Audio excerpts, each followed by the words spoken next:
Psychology क्या होती है, मनोविज्ञान क्या होता है, इसकी परिभाषा क्या होती है, मैं थोड़ा आपको बताने की कोशिश करूँगा। हमारे शरीर में मस्तिष्क में एक ऐसा अंग है जो हमेशा से रसायनों की गुत्थी बना रहता है।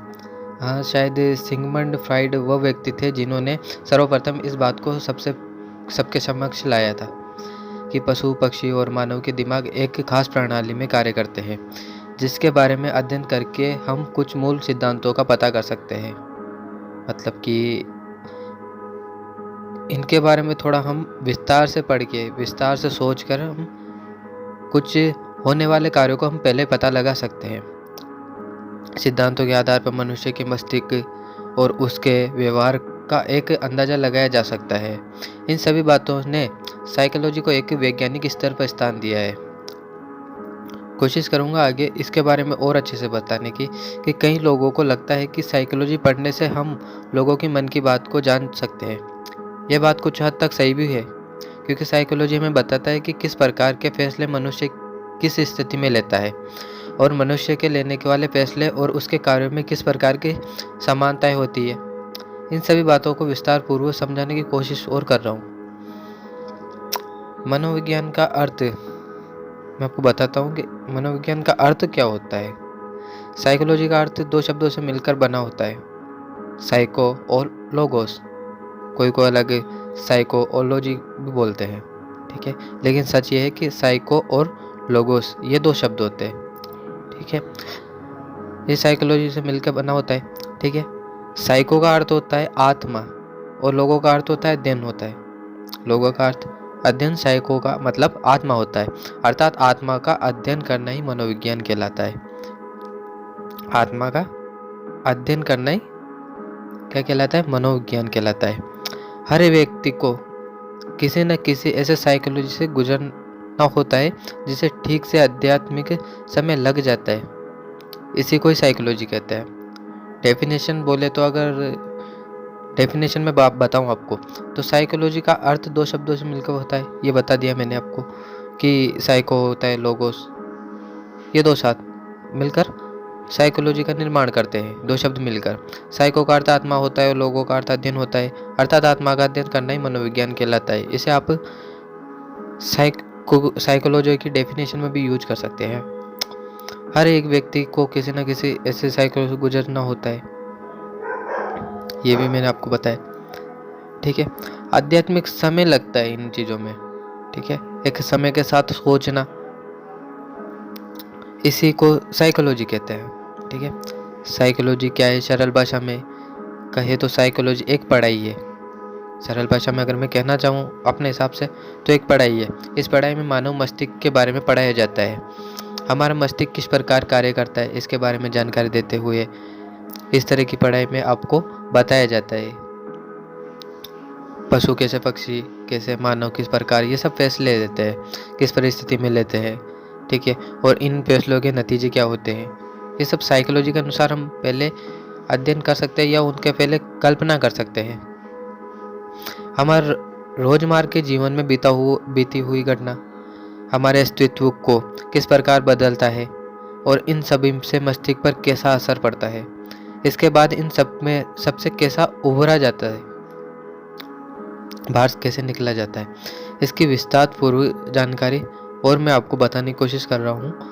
साइकोलॉजी में मस्तिष्क प्रशिक्षण के दौरान आपको पढ़ाया जाता है मस्तिष्क की क्रियाएं के बारे में।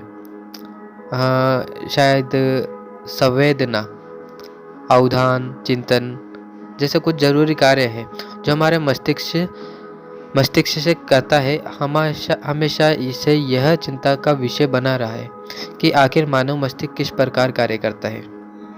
बहुत सारों को अभी तक वैज्ञानिक भी कुछ सोच में है कि मानव मस्तिष्क किस प्रकार से कार्य करता है, हालांकि उनको पता है पर फिर भी उस चीज़ को खुद साबित नहीं कर पाते। और हमारे मन में विचार में से कहा जाता है, कहाँ से आते हैं, मतलब हमारे जो मन में क्या होते हैं, विचार आते हैं, ये आते कहाँ से है, आत्मा क्या होती है। मगर आज भी मनोविज्ञान में बहुत सारी ऐसी चीज़ें हैं जो हमें नहीं पता। हाँ, थोड़ा बहुत मनोविज्ञान के बारे में बात कर लेते हैं, उसके इतिहास के बारे में बात कर लेते हैं, हिस्ट्री ऑफ साइकोलॉजी। अगर हम साइकोलॉजी यानी मनोविज्ञान के इतिहास की बात करें तो काफ़ी पुराना विषय है, 16वीं सदी में लोगों के सामने आया है। ठीक है, ऐसा नहीं है कि 16वीं सदी में ये आया है, इससे पहले भी मनोविज्ञान हुआ करता था, लेकिन सिगमंड फ्रॉइड ने इसके बारे में बताया कि मनोविज्ञान है, और वो बताया तो 16वीं सदी में मनोविज्ञान किस प्रकार का होता है, इसको ओहदा दिया। सिगमंड फ्रॉइड वह पहले व्यक्ति थे जिन्होंने मनोविज्ञान का उदय दिलाया। उन्होंने हमें बताया कि मनोविज्ञान में किसी मस्तिष्क की कार्य प्रणाली को समझना भी एक विज्ञान का हिस्सा है। उसके बाद वर्ष 1879 में विलियम वॉट नाम के एक व्यक्ति ने साइकोलॉजी की प्रयोगशाला शुरू की और उन्हें आधुनिक मानव विज्ञान का पता किया गया। वॉट मनोविज्ञान की एक नई परिभाषा दी गई।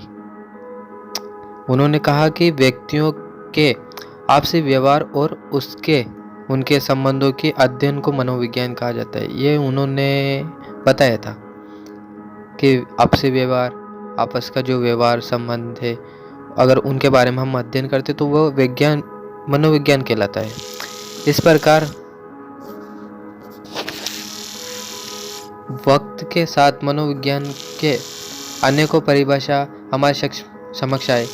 अगर हम किसी एक परिभाषा में बात करें तो मनोविज्ञान केवल पढ़ाई है, जिसे हम मानव किस प्रकार चिंतन और संवेदना व्यक्त करने के लिए फैसले लेता है, उसका अध्ययन करते हैं।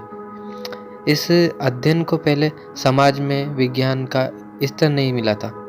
सिगमंड फ्रॉइड के आने के बाद एक विज्ञान का स्तर मिला और विलियम वॉट जैसे लोगों ने मनोविज्ञान को नई ऊंचाइयों तक पहुंचाया, और आज यह विज्ञान की एक श्रेणी बन चुकी है। मनोविज्ञान का प्रकार, मनोविज्ञान के आपको थोड़ा बहुत प्रकार भी बता देता हूँ मैं। पहला होता है व्यवहारिक मनोविज्ञान, मतलब कि व्यवहार में कैसे मनोविज्ञान होता है। आपको जानकर आश्चर्य होगा कि हमारा व्यवहार है किसके प्रति कैसा है, यह एक प्रकार का विज्ञान है। अर्थात मस्तिष्क विभिन्न परिस्थितियों में विभिन्न प्रकार के लोगों से विभिन्न तरीकों का व्यवहार रखता है। मानव का व्यवहार इतना अजीब होता है कि हमें उसका अध्ययन करने की आवश्यकता पड़ती है। जब हम मानव, पशु, पक्षी के व्यवहार का अध्ययन करते हैं तो उसे व्यवहारिक मनोविज्ञान कहते हैं। और दूसरा संज्ञानात्मक मनोविज्ञान। कोई छोटा बच्चा अलग अलग परिस्थितियों में जैसा व्यवहार करता है, एक बड़ा इंसान वैसा व्यवहार नहीं करता। साथ ही हम अपने जीवन में अलग अलग परिस्थिति में अलग अलग तरीकों से व्यवहार करते हैं। हम कैसा व्यवहार करना चाहते हैं, हमें कैसा व्यवहार करना चाहिए, और अगर हम अपने फैसलों की वजह से किसी परिस्थिति में फंस जाए तो वहाँ किस प्रकार बाहर निकले, इसकी एक विस्तार पूर्वक तरीके की अध्ययन करवाई जाती है, जिसे संज्ञानात्मक मनोविज्ञान कहते हैं। विकासात्मक मनोविज्ञान, बच्चा विकास करता है और किस प्रकार उसकी मानसिक और शारीरिक विकास हो रही है, इस प्रक्रिया को समझने के लिए विकासात्मक मनोविज्ञान की पढ़ाई कराई जाती है, जिससे बच्चों का मानसिक और शारीरिक रूप से सही विकास हो, इसके बारे में जानकारी दी जाती है। ये विकासात्मक मनोविज्ञान है। शैक्षणिक मनोविज्ञान, शैक्षणिक भी एक मनोविज्ञान होता है। ऐसा नहीं है कि शैक्षणिक में ही मनोविज्ञान है, शैक्षणिक खुद एक मनोविज्ञान होता है। आधुनिक दौर में एक विद्यार्थी का मानने किस प्रकार कार्य कर रहा है, एक शिक्षक को यह जानने की आवश्यकता है कि किस प्रकार एक विद्यार्थी अपने मन को काबू में कर सकता है, और एक शिक्षक को किन बातों का मुख्य तौर पर ध्यान देना चाहिए। अपने विद्यार्थी को शिक्षा देते वक्त इन सभी बातों का विस्तार पूर्वक समझने के लिए शैक्षिक मनोविज्ञान का अध्ययन करवाया जाता है, और ये जरूरी होता है, एक शिक्षक के लिए बहुत जरूरी होता है। मनोविज्ञान की शाखाएं, इनकी शाखाएं कहाँ तक है, ठीक है। मनोविज्ञान की शाखाएं निम्नलिखित होती है। ऐसे में सबसे पहले हम आपको ये बता दें कि मनोविज्ञान होता क्या है। ये मैंने आपको पहले बताया, लेकिन एक बार फिर बता देता हूँ। मनोविज्ञान मनुष्य के जीवन का और मृत्यु काल के एक अंतर्गत होने वाली सभी परिस्थितियों का मनोविज्ञान कहा जाता है, ठीक है। हम बताने की कोशिश करेंगे। जो कि आपके लिए बहुत ही ज़्यादा महत्वपूर्ण हो सकती है। ऐसे में आप हमारे द्वारा दी गई जानकारी को ध्यानपूर्वक सुने और अच्छे से समझने की कोशिश करें, ताकि आपको मनोविज्ञान की शाखाओं के बारे में और अच्छे से पता चले। असामान्य मनोविज्ञान, जीव वैज्ञानिक मनोविज्ञान, नैदानिक मनोविज्ञान, संज्ञानात्मक मनोविज्ञान, सामुदायिक मनोविज्ञान, तुलनात्मक मनोविज्ञान, परामर्श मनोविज्ञान, आलोचनात्मक मनोविज्ञान, विकासात्मक मनोविज्ञान, आपराधिक मनोविज्ञान, वैश्विक मनोविज्ञान, स्वास्थ्य मनोविज्ञान, संगठनात्मक मनोविज्ञान, विविध मनोविज्ञान, व्यवहारिक स्वास्थ्य मनोविज्ञान, व्यक्तित्व मनोविज्ञान, संज्ञानात्मक मनोविज्ञान, मनोमिति विज्ञान, गणितीय विज्ञान मनोविज्ञान सामाजिक मनोविज्ञान, विद्यालय मनोविज्ञान, पर्यावरण मनोविज्ञान, योग मनोविज्ञान।